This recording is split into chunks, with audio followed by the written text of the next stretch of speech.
নমস্কাৰ অৰুণোদয় হিতাধিকাৰীসকলক লৈ কিবা এটা গুৰুত্বপূৰ্ণ খবৰ আহি পৰিছে কিয়নো বহুতৰ একাউণ্টত ইতিমধ্যে টকাবোৰ সোমাই গৈছে অৰুণোদয়ৰ ৩,০০০ টকা ধন আৰু বহুতৰ একাউণ্টত সোমোৱা নাই। যদি আপোনাৰ একাউণ্টত সোমোৱা নাই তেন্তে আপোনাৰ ভাবি লওক আপোনাৰ একাউণ্টত কিবা এটা সমস্যা আছে, তেন্তে আপোনাৰ একাউণ্টত নোসোমাই।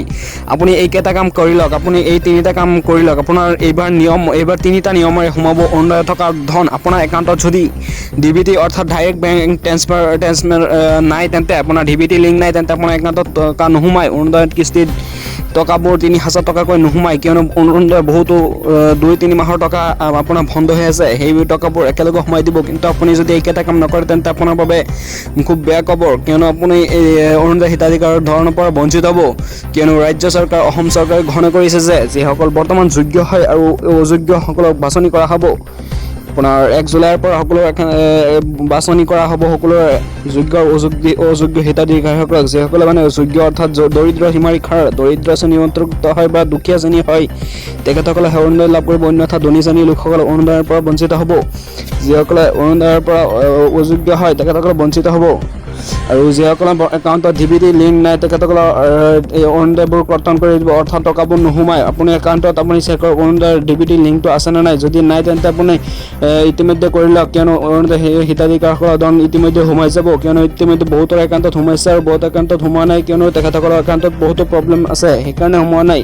যদি একাউণ্টত কিবা অসুবিধা আছে তেন্তে একাউণ্টটো চেঞ্জ কৰি দিব পাৰে আৰু অন্য এটা নতুন একাউণ্ট খুলি ডিবিটি লিংক কৰি তাৰপিছতহে কৰি দিব পাৰে, তাৰপিছতহে অৰুণোদয়ৰ টকা সোমাব।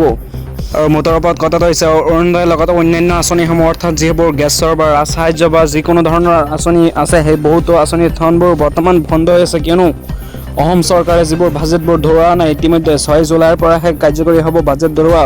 অসম চৰকাৰে কেন্দ্ৰীয় চৰকাৰৰ পৰা নতুনকৈ বাজেট ধৰাব। বাজেট ধৰোৱাৰ পিছত ১ আগষ্টৰ পৰা সকলোৰে একাউণ্টত যিবোৰ টকা বন্ধ হৈ আছে অৰুণোদয়ৰ লগতে গেছৰ সাহায্য বা যিকোনো ধৰণৰ অন্যান্য আঁচনিসমূহৰ ধনবোৰ সোমাই যাব। ১ আগষ্টৰ পৰা ইয়াক ঘোষণা কৰিছে অসমৰ মুখ্যমন্ত্ৰী হিমন্ত বিশ্ব শৰ্মাই। অসমৰ মুখ্যমন্ত্ৰী হিমন্ত বিশ্ব শৰ্মাই ৬ জুলাইতহে কাৰ্যকৰী কৰা হ'ব। নতুনকৈ চৰকাৰে কেন্দ্ৰীয় চৰকাৰৰ পৰা বাজেটবোৰ ধৰাব। বাজেটবোৰ ধৰাৰ পিছতে সকলো একাউণ্টত অৰুণোদয়ৰ লগতে অন্যান্য যিবোৰ লাখপতি বাইদেউৰ টকা আছে ২৫,০০০ সেইবোৰ টকা সোমাই যাব।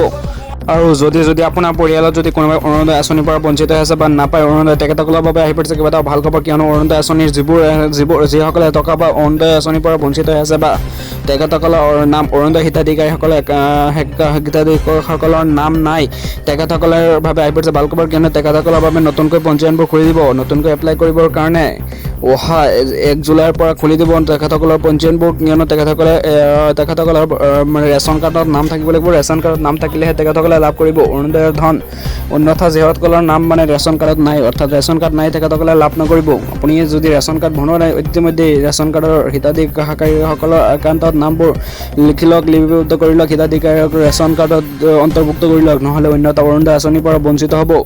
অৰুণোদয় আঁচনি পঞ্জীয়নবোৰ ইতিমধ্যে খুলি দিব। যিসকলে নতুনকৈ এপ্লাই কৰিবৰ বাবে অৰুণোদয় 3.0 তেখেতসকলে কৰিব পাৰিব বা নতুনকৈ অৰুণোদয় হিতাধিকাৰীসকলৰ নামত অন্তৰ্ভুক্ত কৰিব পাৰিব। ধন্যবাদ।